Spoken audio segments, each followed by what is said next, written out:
안녕하세요. 뉴스반장입니다. 지난 2021년 전 국민에게 큰 웃음을 줬던 당시 대선 후보 이재명이 경기도 국제마피아파 수괴라는 황당한 주장, 이 가짜뉴스를 믿는 사람은 아무도 없었습니다. 2021년 10월 18일 당시 더불어민주당 대선 후보였던 이재명 경기도지사가 국회 행정안전위원회 경기도 국정감사에 출석했는데요. 이날 대장동 의혹과 관련해 김용판 국힘당 의원은 마치 기다리고 있었던 것처럼 허위 폭로를 시작했습니다. 2년이나 지난 지금 다시 봐도 어처구니가 없는데요. 김용판 의원은 과연 무슨 생각으로 이런 만행을 저질렀던 걸까요? 자, 지사께서는 장영하 변호사 아시나요? 네, 알죠. 저에게 별로 감정이 안 좋은 제가 분이십니다. 장영하 변호사에게 며칠 전 전화를 했습니다. 국감에 참고할 자료가 있으면 협조를 좀 해달라 부탁했죠. 마침 이 장 변호사께서는 최근에 그 수원구치소에 수감되어 있는 국제마피아파 행동대원이며 코마트레이드의 직원이었던 박철민의 요청에 의해서 변호인 접견했습니다. 그로부터 공익 제보를 받았고 본 의원에게 전달하게 됐습니다. 현재 수원구치소에 수감 중인 박철민 씨는 과거 국제마피아파 일원이었지만 조직을 탈퇴해서 조폭 45물 건거하는데 경찰서에 적극 협조했던 사람입니다. 저 나오죠?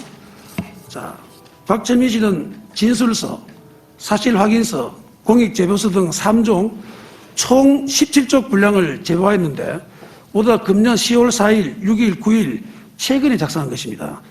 이 중 진술서와 사실확인서는 원본입니다. 여기 있습니다.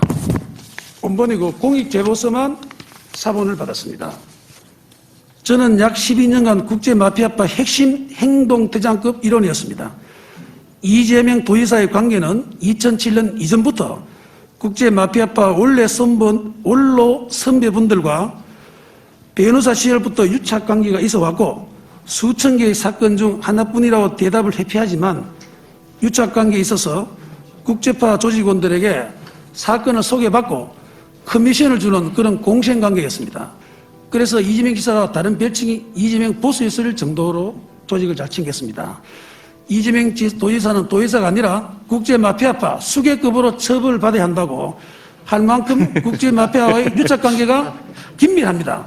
이 사실이 허위사실일 경우 저 박철민이 허위사실 유포죄로 처벌받겠으며 명예훼손죄로 처벌받겠습니다. 본위원회 볼 때 박철민 씨가 자신의 모든 것을 걸고 얼굴과 실명을 공개하며 공익제보한 그 비장함에서 진정성을 느끼지 않을 수 없어 본위원은 이 코마트레이드 게이트라고 부르기 쉽습니다. 진술서에는 박철민 씨 본인과 친구도 직접 이 지사에게 돈을 전달한 적도 있어 하는데 도뭉리 사진을 제시하겠습니다. 자, 화면에 보십시오. 네. 녹음은 상의를 좀 했어야지 되는 것 같습니다. 자, 다음에. 네, 한번 들어보시죠. 녹음이 아닙니다. 네, 네. 녹음 아니죠? 그리고 중요한 거는 직접 이 박철민 씨가 현금 1억 5천을 주고 친구도 줬다고 합니다. 특히 진짜 문제는 코마트레이드에서는 이 이사의 측근 계좌 20억 가까이 지원했고 증거할 수 있는 통장도 있다고 주장하고 있습니다. 이 사실 알고 있습니까? 자, 이래서 국회의원의 면책특권을 제한해야 됩니다. 이런 명백한 허위 사실을 이런 데다가 국민들 앞에 보여서 틀어주고 이게 이런 정말 국민들이 위임한 권한을 가지고 이런 식으로 음해하고 이런 것들에 대해서는 잠깐 김용판 의원님, 작년에도 의원님께서 저한테 좀 심하게 좀 하셨던 거, 또 그렇다고 제가 또 심하게 한 거 제가 유감 표명을 드립니다. 그런데 아무리 국회의원이시더라도 개인의 명예에 관한 또 저도 국민을 대표하는 사람인데 이런 식으로 아무 근거 없는 소위 조폭의 일방적 주장을 이런 식으로 하는 것은 옳지 않다 말씀드립니다. 지난 대통령 선거를 앞두고 이재명 더불어민주당 대표에게 수십억 원대 현금을 전달했다고 허위 사실을 공표한 혐의로 재판에 넘겨진 국제마피아파 행동대원 박철민 씨가 1심에서 실형을 선고받았습니다. 이런 걸 인과응보, 사필 규정이라고 말하는데요. 수원지법 형사 12부 황인성 재판장은 9일 공직선거법 위반 혐의 등으로 기소된 박 씨에게 징역 1년 6개월을 선고했습니다. 재판부는 피고인이 보내거나 받았다고 주장하는 뇌물 관련 편지의 구체성이 떨어지거나 위변조됐을 가능성이 크고 현금 사진에 대해 피고인 스스로가 불법 도박 사이트 자금이라거나 이재명에게 돈을 전달할 때 사진이 아닌 것 같다고 진술하는 등 뇌물을 촬영한 사진이라던 주장이 허위인 점 등이 모두 유죄로 인정된다고 밝혔는데요. 그러면서 재판부는 피고인이 헌법상 국가원수이자 행정부의 수반인 대통령을 선출하는 선거를 앞두고 돈다발 사진과 같은 자극적인 수단을 이용해 전파 가능성이 매우 큰 방법으로 범행을 저질렀다며 뇌물수수 사실은 유권자의 표심에 아주 큰 영향을 미칠 수 있고 대통령 선거에서 이재명 후보가 근소한 차이로 낙선한 이상 이 사건 범행이 선거에 끼친 영향을 무시할 수만은 없어 엄벌이 불가피하다고 덧붙였습니다. 국힘당발 가짜 돈다발 대송 공작 일벌백계로 다스려야 합니다. 대통령 선거를 앞둔 시점에서 이재명 대표에게 현금을 전달했다는 허위 사실을 공표했던 조직폭력배 출신 박철민 씨가 1심에서 징역 1년 6개월의 신형을 선고받았습니다. 사필 기정입니다. 재판부는 판결문에서 이 사건 범행과 같이 악의적으로 허위 사실과 이를 뒷받침하는 증거를 적극적으로 만들어내는 경우는 비록 나중에 그 사실이 허위임이 밝혀지더라도 후보자 등의 명예가 훼손된다면서 임박한 선거에서 유권자들의 선택을 호도하는 심각한 결과가 야기되고 이는 오히려 공익에 현저히 해하는 결과가 되므로 어떤 경우에도 용인될 수 없다고 밝혔습니다. 아울러 대통령 선거에서 이재명 후보가 근소한 차이로 낙선한 이상 이 사건 범행이 선거에 끼친 영향을 무시할 수만은 없다고 덧붙였습니다. 이번에 실형을 선고받은 박철민 씨는 2021년 이재명 대표가 성남시장 시절 그의 측근에게 20억 원을 전달했다는 허위 사실을 주장한 바 있습니다. 박 씨는 저와 제 친구가 이재명 쪽에 돈을 전달했다는 내용의 진술서와 사실 확인서, 현금 다발 사진 등을 국힘당 정치인 장영하 변호사에게 전달했고 장영하 변호사는 국힘당 김용판 의원에게 제보했습니다. 김용판 의원은 경기도 국정감사 당시 가짜 돈다발 사진을 공개하며 이재명 대표가 조폭으로부터 돈을 받았다고 주장했습니다. 너무 어이없는 주장에 이재명 대표의 허탈한 웃음소리가 지금도 기억납니다. 당시 원내대표였던 김기현 국힘당 대표도 이에 대해서 상당 부분 진실일 것이라고 생각한다고 동조했습니다.